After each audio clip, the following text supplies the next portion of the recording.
বিভিন্ন সংস্থার মাধ্যমে নাসিরউদ্দিন আহমেদ পিন্টুকে অনেক অনেক অত্যাচার করা হয়েছিল, টর্চার করা হয়েছিল। নাসিরউদ্দিন আহমেদ পিন্টুকে দিয়ে বলানোর চেষ্টা করেছিল যে এখানে বিএনপির নেতাকর্মীরা জড়িত।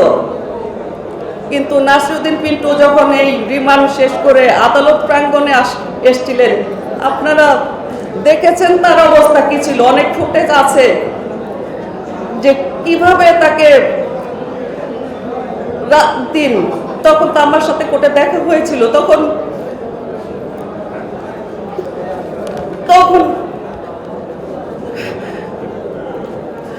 কিভাবে তাকে দুই হাত উপরে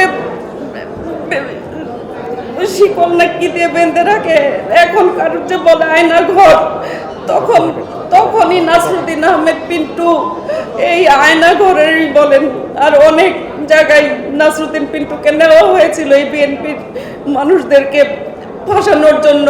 কিন্তু নাসিরউদ্দিন পিন্টু বলে গেছে আমাকে যত টর্চার করেন, আমার জীবনই হয়তো নিয়ে নিতে পারবেন, কিন্তু আমাকে দিয়ে কোনো অন্যায় কথা বলাতে পারবেন না। আমি কোনো কারো বিরুদ্ধেই সাক্ষী দিব না, এবং আমি মরে গেলেও কখনো আমি এই কথা বলবো না, আমাকে মেরে ফেলতে পারেন। অনেকভাবেই নাসিরউদ্দিন আহমেদ পিন্টুকে এই মামলায় অনেক টর্চার করা হয়েছিল। এই মিথ্যা মামলায় আমরাও বিভিন্নভাবে নির্যাতিত হয়েছি। সব সময় আমার লালবাগের হাজারীবাগের বাসার সামনে একদিকে তাপস আমাদের এই আসনটা কেটে নিয়ে গিয়েছিল, আরেকদিকে এই কুখ্যাত হাজী সেলিম। এরা সব সময় আমাকে আমার বাচ্চাদের পিছনে বিভিন্ন সংস্থা দিয়ে কিভাবে টর্চার করেছে বলতে পারবো না। আমার ভাগনাকে উঠে নিয়ে গিয়েছিল, ও এখন দুবাই চলে গেছে, ডিবিতে নিয়ে ওকে চোখ বেঁধে কিভাবে ওকে নির্যাতন করা হয়েছিল সারা রাত, ওকে মারতে। আমি ওর পিছনে যখন ওর সহ আমাদের বাসায় আসলো, আমাকে ও বিভিন্নভাবে হুমকি দেওয়ার জন্য ওকে বেঁধে নিয়ে আসে ওই তৎকালীন ডিবি খায়ের। তারপরে আমি দেখি ও ন্যাংড়াইতেছে, আমি বলতে ওকে কি মারছে নাকি, ও ভয় কিছু বলতে পারে না ওনাদের, কারণ ওকে ভয় দেখে নিয়ে আসা হয়েছে যে যদি বলস তোর খালার কাছে তোকে করস ফায়ার দিব। তারপর আমার ভাই দীপু এখন 2টা কিডনি 60% ড্যামেজ হয়ে হাসপাতালে। ওকে আমাকে দুইজনকে বিভিন্ন সংস্থার মানুষ বিভিন্ন সময় উঠে নিয়ে গিয়েছে যে আমার এই অবস্থার কথা বললে ওনারাও ভয় পেয়ে যাবে, মনোবল হারায় ফেলবে, যে কারণে আমার উপরে সব নিয়ে আমি খালি কেউ করলে আমি লুকায় এই যে আমার বিরুদ্ধে যে কেস হয়েছে, শুধু নাসিরউদ্দিন পিন্টুকে হত্যা করে ক্ষান্ত হয়নি, আমার উপরে যে কেস হয়েছে এই যে সেলিম, আমি লুকায় আমার ভাই দীপু নিয়ে যায় তো আমাকে হাজিরা দেওয়ার জন্য, কাউকে বলতে দেয় নাই কখনো যে আমার কথাটা বইল না, না হলে অত্যাচারের মাত্রা আরো দিবে।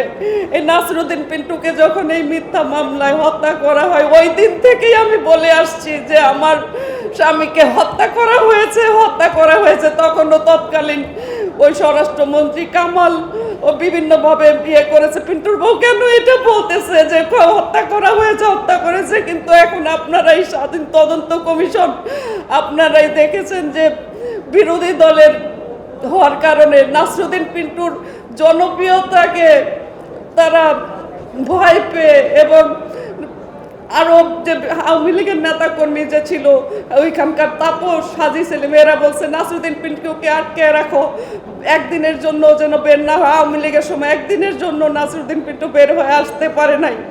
আমার এই ছেলের পড়ার টাকাটা এনবিআর থেকে নিয়ে গেছে। আমি এনবিআর এর কমিশনারের সাথে দেখা করেছি, তার নিচের যে পোস্ট ওনাদের সাথেও দেখা করেছি, আমার ম্যানেজার কিরণকে নিয়ে দৌড়াদৌড়ি করেছি, কিন্তু ওর পড়ার টাকাটা পর্যন্ত নিয়ে গিয়েছে। আমি কত কষ্ট করে এই বাচ্চাগুলিকে পড়ালেখা করেছি এটা আমি জানি না। ওর বাবা সবসময় বলতো আমি তো ওদের পড়ালেখার খবর নিতে পারি না, তুমি নিবা। হাইকোর্টের আদেশ অমান্য করে ওনারা তো এই তৎকালীন ফ্যারিসি সরকার ইয়েকে মানে নাই, হাইকোর্টের কোনো অর্ডারও মানে নাই। কারণ নাসিরুদ্দিন পিন্টুর থেরাপি নিতে হইতো, ওই যে অনেক টর্চারের ফলে শরীরের বিভিন্ন জায়গায় তার অনেক অসুবিধা হয়ে গেছে থেরাপি, এবং চোখ তো ভালো ছিল কিন্তু অ্যারেস্টের পরে হঠাৎ তার দুই চোখই নষ্ট হয়ে যায়। এই চোখের জন্য এক একটা ৮০,০০০ টাকা করে ইঞ্জেকশন দেওয়া লাগতো। এই সারা বাংলাদেশের মানুষ এখন এই আইজিপির বিরুদ্ধে কথা বলতে শুরু করেছে। আমি হত্যার সাথে জড়িত, ষড়যন্ত্রকারমূলক এই হত্যার সাথে জড়িত, বিচার দাবি করছি।